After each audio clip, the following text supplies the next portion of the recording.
Welcome back to this video. In this video, I'll show you how to leave a group on your WeChat app. Let me show you how.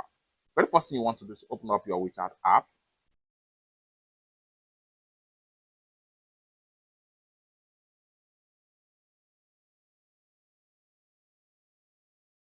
Go ahead and select the group.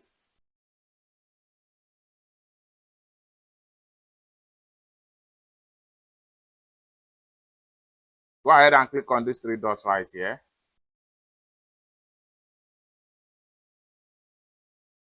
Then scroll down right here.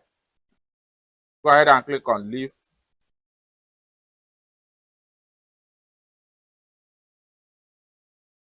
Go ahead and click on assist.